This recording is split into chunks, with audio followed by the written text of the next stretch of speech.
Thank you for watching, liking, commenting, sharing, and subscribing right now. Hello world, I'm Chris Pirillo, and this is the LockerGnome Daily Report, or TLDR for short, your daily dose of geek news, gadget views, and answers that you can use. This may not be a gadget, but it's definitely geeky, a LEGO Minecraft set. Yes, it's official, and you can get your own. It's been out for a little while, but LEGO has had a difficult time keeping these in stock. They're popular. And this set comes with Steve and a creeper microfig. It's all thanks to both LEGO Cuso and the community. They voted this project into existence, and I spent my money on it. And the real kicker?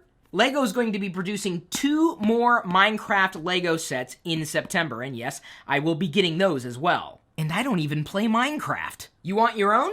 Check out the links in this video's description. And stay tuned to this channel and all my social feeds for a separate video dedicated to this set. I think I'm going to build it today! The only question in my mind is, should I build that first or build this before that? It's a Back to the Future DeLorean time machine set with Doc Brown and Marty McFly minifigs! Thanks again to LEGO Cuso and the community. Yep, I'm going to build this too, and that'll also be a separate video in this channel. I'm not gonna sit here and hide part of my geekiness just because you don't happen to like bricks. I do, and if you don't like me, more on that in just a bit. Apple has posted a new FaceTime Everyday video ad to their YouTube channel. I can't think of people I'd want to FaceTime every month, let alone every day. You can now build your own Windows Phone app on the web with a new free Microsoft tool called the Windows Phone App Studio. Unfortunately, a Windows Phone is still going to cost you real money. So if anybody wants a free LockerGnome app for Windows Phone, all you need to do is use the Mobile Roadie API and build one for yourself. And if you want, share it with the rest of the community. For iOS and Android users, we have this app that has the official polls available in it. Well, yeah, you can take it if you want. Get a device first, then. Today's official question is, would you pay to buy geeky merchandise from us? I'm going to say, yes, I would, and I hope that others have as well. Wow. Yes, I would, or maybe. Works for me. I'm seriously thinking about selling geeky products. Not anything that might have my logo on it, but things that you would be familiar with in pop culture. Think of something you might want to buy for yourself, to wear, to have on a shelf, to play with. Things that are geeky. And not just related to tech. Unfortunately, tech moves so quickly that by the time you buy it, it's already out of date. Nielsen says that tweets can boost TV ratings. Yeah, so long as they're about Sharknado. Firefox 23 is out. Go ahead, take a look at the refreshed browser icon, which still goes on record as the cutest web browser icon on the planet. There's a new Twitter app available for iOS and Android, allowing you to manage lists, view photo galleries, but you still have to put up with awkward Foursquare check-ins. Don't you hate when people check in and you have to see where they're checking in at and you don't really care where they happen to be? Interesting. Comcast is considering a new tactic. While user pirates media, they may suggest a paid option for the same programming. You still couldn't pay me enough to watch an episode of Real Housewives. Apple's offering USB power adapter replacements to stave off electrocutions from third-party chargers, and you cheapskates shouldn't be shocked. You can now buy fine art on Amazon.com with in-room previews. Warhol, Dali, Garfunkel, you know, Art Garfunkel? Please tell me you know about Art Garfunkel. iOS 7 Beta 5 is out. The default icon set still requires sunglasses to view without squinting. Just 2 more betas, and we should see Gold Master. iOS 7 is right around the corner. Uh-oh. Windows phones are found susceptible to password theft when connecting to rogue Wi-Fi, which means if you have a Windows phone, you should stick to Wolverine or Cyclops Wi-Fi. Professor X Wi-Fi if you're in a pinch. We've posted a couple of new bundles on deals.lockergnome.com. One, the Adobe Authorized Creative Cloud Bundle, design gorgeous content with 8 actionable video courses, an 87% discount. And then Stylizer, real-time CSS, that's software available for either Windows or Mac OS X. So if you've ever wanted a CSS editor at a discount, this is it. Unless you're the kind of person who edits HTML and CSS in Notepad. I used to do that back in the day when we only had 5 tags to worry about. Ooh, a free Linux command line cheat sheet. Download it now while you can. It's alive! You can get your own robot chicken. Or your very own R2 unit, which will beam the time onto the wall. Seriously, I love finding things like that. If you ever find a cool geeky gadget or toy that you think I might be interested in, let me know, because otherwise I may not know. And I'm seriously thinking about doing a weekly show with my top 5 favorite picks of things that I found over the week. Or I might include the things that people sent me, like this, which I had on my wish list. A smartphone pet ID tag that's in the shape of a Death Star. Yeah, I like Star Wars. What's it to you? And now, moving on to my talking point of the day, what I think about YouTube's Geek Week.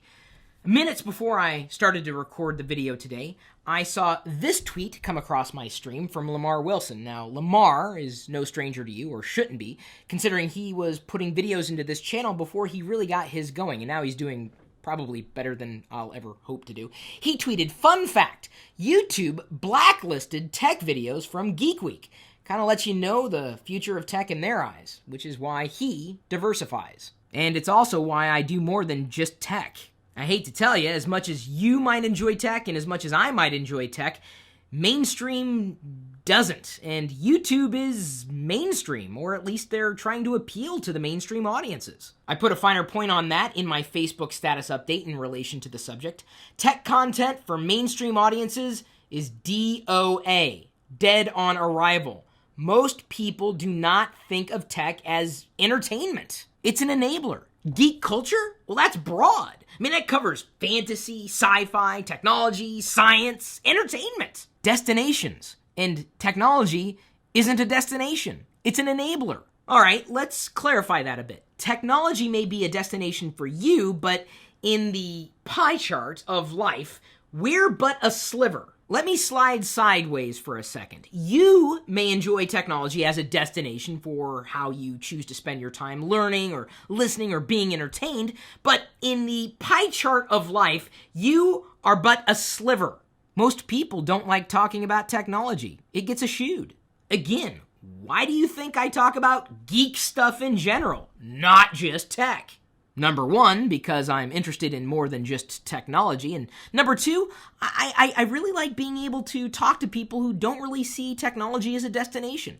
I have much more to give them. My knowledge, my information that I want to share is much more valuable to someone who has no idea what this world is all about than to someone who does. And then, of course, if I get to share my passions with fellow geeks, hey, bonus! I hate to burst your bubble, but I'm more of a well-rounded geek than I am a technology pundit.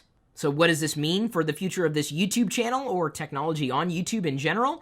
Well, possibly not much. I plan on refining my approach, and I'm thinking through different types of regular shows that I might be able to do. You know I'm not going to drop the Pirillo vlogs, and they're definitely not going to get shoved into another channel, if only because they tend to track better over time than anything I do in technology. So the vlogs stay. I think we can continue to do TLDR. Friday might be the Geek Out, and we do that live, answering questions and talking about things that maybe aren't related to tech, but are still geeky. And if I could figure out the formulas, I'd like to do other regular weekly series in this channel as well. Like a weekly series on Star Wars, and a weekly series on Lego, and a weekly series that would be 5 awesome things that I found and have in hand that I could show you. Kind of like a toy roundup. Of course, I'll still do live unboxings. Of course, I'll try to give you everything that you want from me. But one thing I can't do is be just tech. And if you don't like that, you won't like me. And that's not going to hurt my feelings. Just don't compare me to anybody else who is just tech. And you know what? I do hope you like me, and I do hope you're paying attention to everything I said.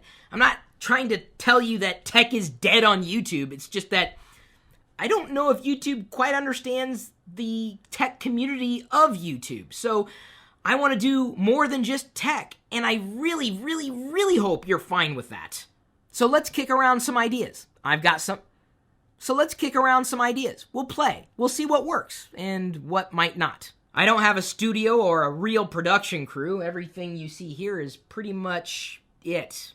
Or maybe I'll film the other shows in other parts of my house. If you have any ideas, maybe you live in the Seattle area or know anybody who might want to collaborate with me, who lives up here, drop me a line, chris@pirillo.com. Of course, you should participate in the social media threads that I started on Google+, ironically enough, and on Facebook. Twitter, it's a bit more difficult to track conversations on. Bottom line is, let's make this a conversation between you and me. And please, whatever you do, don't leave. And don't tell me to stick to tech. Keep in mind that we're setting the stage to do weekly giveaways in conjunction with a sponsor, go.tagjag.com/free points. And if you want to start earning free Amazon gift cards, well, you should use that app on iOS or Android. It works. Bartal Babik is the person who won a free Nexus 7. Again, thanks to go.tagjag.com/free points. Now, we plan on doing a giveaway every week with them, and I think we'll announce that winner every Friday during the live Geek Out broadcast. I wonder if we could give you your choice of anything you could get on Amazon up to $400. You'd be down with that, wouldn't you? Because you know, the Lego Death Star costs about that much. And in related news, my Death Star review is one of the more popular videos in this channel. Just trying to make a point that there's more to life than just tech. I know, some of you gadget hounds may not want to hear that. But again, I really hope you want to hear me. Thanks again for liking, commenting, and sharing these videos. Your engagement means everything. When you post to Facebook, when you share on Twitter, when you blog about the things that we're doing, it means so much. And believe it or not, I see it. I see you in that weird avatar kind of way. Well, see you later.